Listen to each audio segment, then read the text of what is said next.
इसकी वजह समझ में नहीं आ रही थी। अरे ऋषभ बेटा, अच्छी खासी नौकरी लग गई है, दिखता भी इतना अच्छा है। आखिर बात क्या है, तुझे शादी क्यों नहीं करनी? देख, तू हमारा इकलौता बेटा है। अगर तू शादी नहीं करेगा तो कैसे काम चलेगा? लेकिन मैं शादी करना ही नहीं चाहता। मुझे कोई लड़की पसंद नहीं आती। अरे बेटा, अगर कोई लड़की तुझे पसंद हो तो उससे शादी कर ले, हमें कोई ऐतराज नहीं है। हाँ ऋषभ बेटा, अब देख, तेरी माँ से भी काम नहीं होता। घर में एक बहू आ जाएगी तो कम से कम घर का माहौल भी अच्छा होगा और तेरी माँ को मदद भी मिल जाएगी। लेकिन मम्मी पापा कहा ना, मुझे लड़कियां पसंद ही नहीं आती। अरे लड़कियां पसंद नहीं आती तो क्या लड़का पसंद आता है? वो तो वक्त आने पर ही पता चलेगा। ऋषभ की बात सुनकर उसके माँ और पापा का सर चकरा जाता है। कुछ दिनों के लिए ऋषभ अपने ऑफिस के काम से शहर से बाहर जाता है और जब लौट कर आता है तो सामने का नजारा देखकर उसके माँ पापा बेहोश होते होते रह जाते हैं। अरे ये क्या, ये तुम्हारे साथ कौन है? माँ, ये दीपक है, मेरी पत्नी। हम दोनों ने शादी कर ली है। दीपक तुम्हारी पत्नी कैसे हो सकता है? अरे दीपिका होती तो बात समझ में भी आती। ये तो लड़का है। तो क्या हुआ पापा, आजकल तो ये सब फैशन में है और मैंने आपको बताया था कि मुझे लड़कियां पसंद नहीं आती।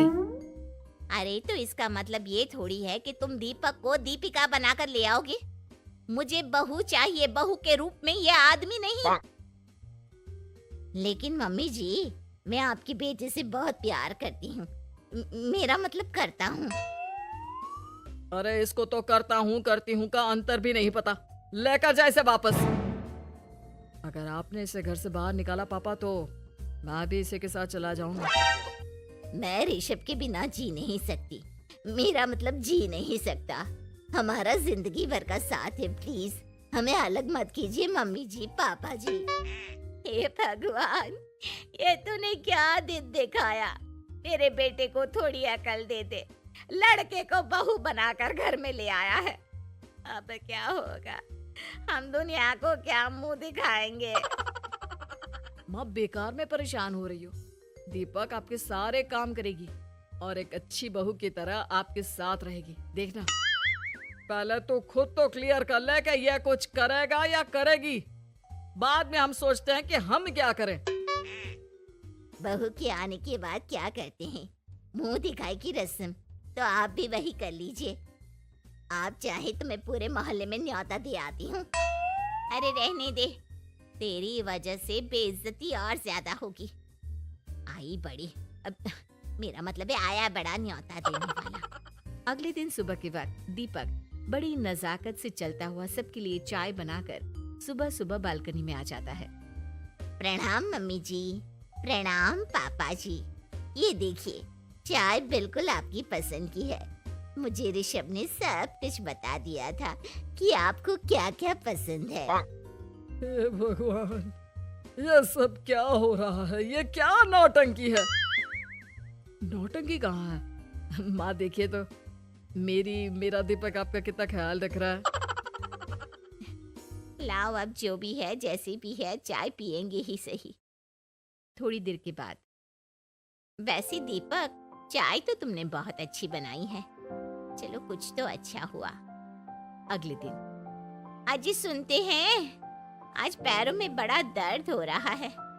लग रहा है घुटनों में फिर से कुछ न कुछ प्रॉब्लम हो रही है। डॉक्टर ने वो दवाई दी थी, उसकी मालिश करो ना अपने घुटनों पर, आराम मिल जाएगा। वो क्या है ना, खुद के हाथों से ठीक से मालिश नहीं हो पाती। अरे मम्मी जी, आपको परेशान होने की क्या जरूरत है? मैं हूँ ना, लाइए मैं आपके पैरों पर मालिश कर देता हूँ। मेरा मतलब कर देती हूँ। अरे रहने दे, रहने दे। घर में बहू होती तो सेवा करती, यहाँ तो आदमी बहू बनकर बैठा हुआ है। मम्मी जी नाराज मत होइए, एक बार मुझे मौका तो दीजिए आपकी सेवा करने का। अच्छा ठीक है, ठीक है, ये ले दवाई लगा दे। दीपक बहुत अच्छे तरीके से घुटनों की मालिश करता है। थोड़ी देर के बाद, इतना आराम मिल रहा है क्या बताऊं।